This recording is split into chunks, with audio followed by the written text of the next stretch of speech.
नमस्कार दोस्तों, ज्ञान सारांश यूट्यूब चैनल में आपका स्वागत है। आज हम आपके लिए लाए हैं सोमवार व्रत कथा। सोमवार का व्रत हिंदू धर्म शास्त्र के अनुसार भगवान शिव को प्रसन्न करने के लिए किया जाता है। ऐसा माना जाता है कि सोमवार का व्रत करने वाले भक्तों के जीवन से दुख दूर हो जाता है एवं मनवांछित फलों की प्राप्ति होती है। सोमवार का व्रत कोई भी कर सकता है। अधिकांश अविवाहित कन्याएं सुंदर वर की प्राप्ति के लिए इस व्रत को करती हैं। विवाहित औरतें अखंड सौभाग्य एवं सुखद जीवन तथा पुत्र प्राप्ति के लिए इस व्रत को करती हैं। तो आइए सुनते हैं सोमवार व्रत कथा। एक समय की बात है, किसी नगर में एक साहूकार रहता था। साहूकार के घर में धन संपत्ति की कोई कमी नहीं थी, परंतु साहूकार की कोई संतान न होने के कारण वह काफ़ी परेशान रहता था।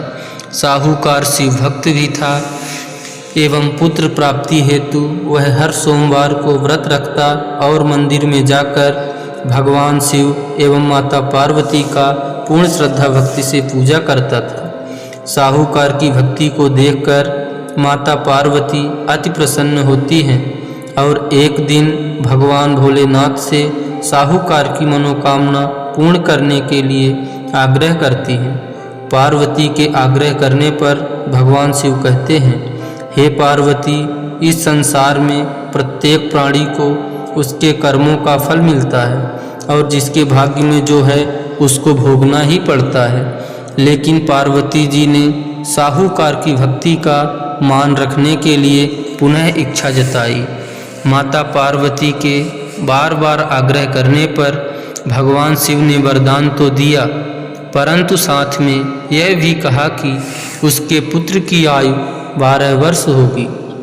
भगवान शिव एवं माता पार्वती की बातों को साहूकार सुन रहा था, लेकिन इन बातों को सुनकर न तो साहूकार को खुशी हुई और न ही किसी प्रकार का दुख। वह पहले की तरह भगवान शिव की पूजा करता रहा। कुछ समय बाद साहूकार के घर एक पुत्र का जन्म होता है। जब वह बालक 11 वर्ष का हो जाता है तो साहूकार की पत्नी अपने पुत्र का विवाह करने के लिए साहूकार को बोलती है, परंतु साहूकार ने कहा, अभी पुत्र को विद्या प्राप्ति के लिए भगवान शिव की नगरी काशी में भेजना है।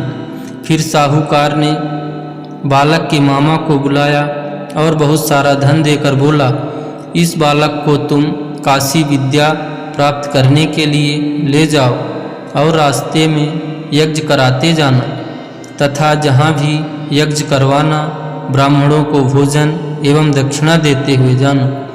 दोनों मामा भांजे यज्ञ कराते हुए एवं धन देते हुए काशी की ओर बढ़ने लगते हैं।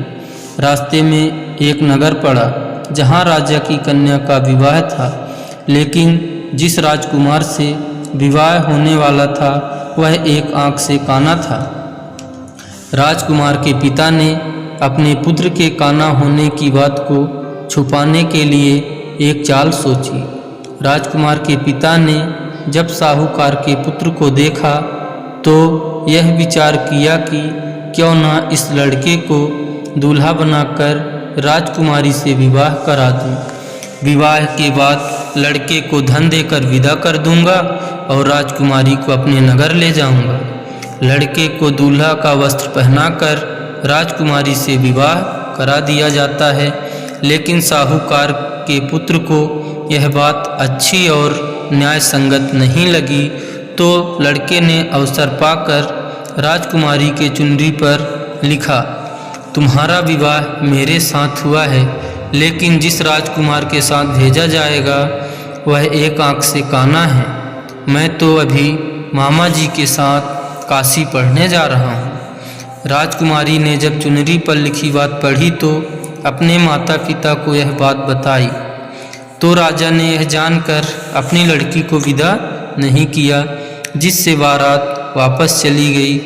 दूसरी ओर साहूकार का लड़का काशी पहुंचा और वहां जाकर यज्ञ किया।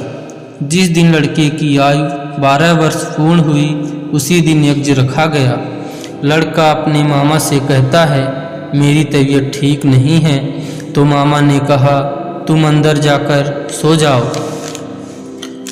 शिव जी के वरदान के अनुसार लड़के का कुछ देर बाद प्राण निकल जाता है। यह देखकर मामा ने सोचा, अगर मैं सबको बताता हूँ तो यज्ञ संपन्न नहीं हो पाएगा, और उसने यह बात किसी को नहीं बताई। यज्ञ संपूर्ण होने के बाद जैसे ही ब्राह्मणों को भोजन एवं दक्षिणा देकर फुर्सत हुए, उसके बाद मामा जोर जोर से विलाप करने लगा।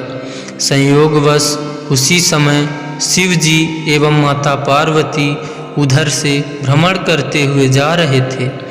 पार्वती ने रोने की आवाज़ सुनकर कहा, हे प्राणनाथ, मुझसे इसके रोने की आवाज़ सहन नहीं हो रही है, इस व्यक्ति के कष्ट को दूर करें। जब शिव जी मृत बालक के पास गए तो बोले, यह तो साहूकार का पुत्र है, जिसे मैंने 12 वर्ष की आयु का वरदान दिया था। अब इसकी आयु 12 वर्ष पूरी हो चुकी है। लेकिन ममतामयी पार्वती ने कहा, हे महादेव, आप इस बालक को और आयु देने की कृपा करें, नहीं तो पुत्र वियोग में इसके माता पिता भी तड़प तड़प कर मर जाएंगे। पार्वती के आग्रह करने पर भगवान शिव ने साहूकार के लड़के को जीवित होने का वरदान दिया। शिव जी की कृपा से वह लड़का जीवित हो गया। फिर शिक्षा समाप्त करके वह लड़का अपने मामा के साथ अपने नगर की ओर चल पड़ा। दोनों चलते चलते उसी नगर में पहुँचे जहाँ उसका विवाह हुआ था, और वहाँ पहुंचकर यज्ञ का आयोजन किया। तो राजकुमारी के पिता ने उस लड़के को पहचान लिया और महल में ले जाकर खूब खातिरदारी की तथा अपनी पुत्री को विदा किया।